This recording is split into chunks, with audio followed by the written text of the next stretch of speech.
You and Kirishima got on as well as any of your classmates. You had your own friendship groups, but still hung out from time to time, cooking meals or watching TV in the common room. One evening in particular, Class 1A settled down on the couches, preparing for a long movie night in. Kirishima, Bakugo and Shoji were running late. They were still freshening up after hitting the gym. Everyone settled into their seats. To your surprise, no one took the place beside you on the couch. Did you smell?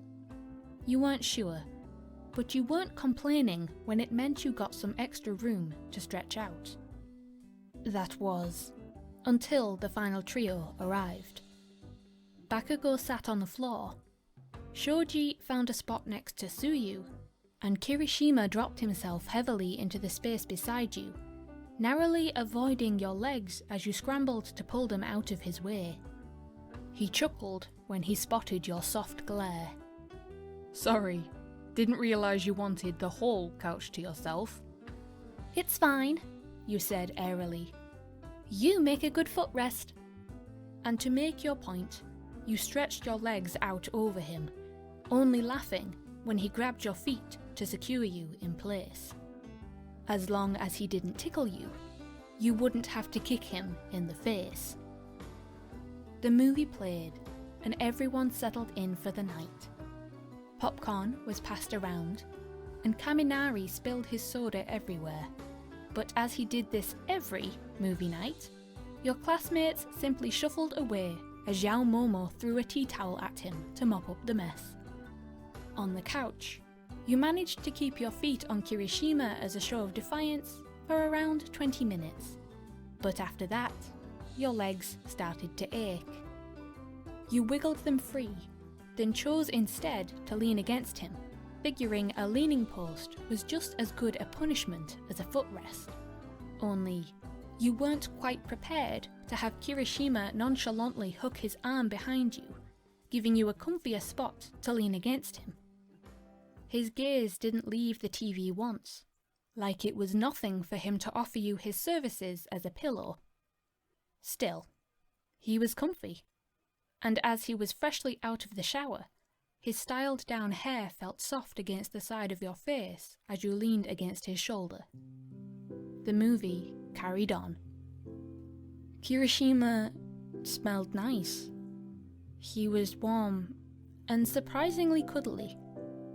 You felt yourself lulling to sleep against him, and after a little while, he rested his head against yours.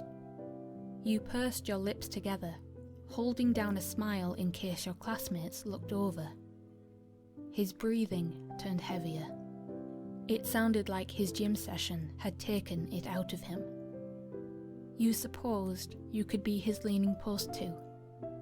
It was strange, but very pleasant, how comfortable you felt cuddling up to Kirishima, and it wasn't long before you felt him nod off to sleep, seemingly just as comfortable with cuddling you. His head went heavy on top of yours. Knowing you wouldn't be able to keep still for long, you moved to let him sleep on your shoulder. His arm slipped down from the top of the couch, snuggling in behind your back, and his free hand groped until it found your sleeve to hold onto. You chuckled, but kept yourself quiet as best you could. You didn't want to disturb the movie, but most of all, you didn't want to disturb him. You hoped he wasn't too light a sleeper. If he woke up, he might be embarrassed by what he was doing and move seats. You didn't want that. You liked him here. He was warm and cuddly, and even though he was unconscious, you felt a sense of safety as he clung to you. The movie carried on. All too soon for your liking, it finished. But your classmates, thank them all, weren't ready to sleep, so Aoyama chose the next title, and all the while Kirishima didn't move.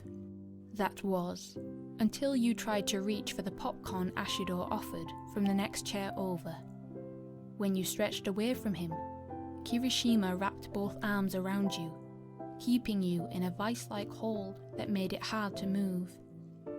Seeing your struggle, Ashido got out of her seat to offer you the food, chuckling at Kirishima as he unconsciously christened you his teddy bear. Even if you wanted to, it didn't look like you were going anywhere anytime soon. Not that you minded. Even when he was asleep, Kirishima's cuddles made you feel safe and settled, and you hoped the movie marathon would last long into the night.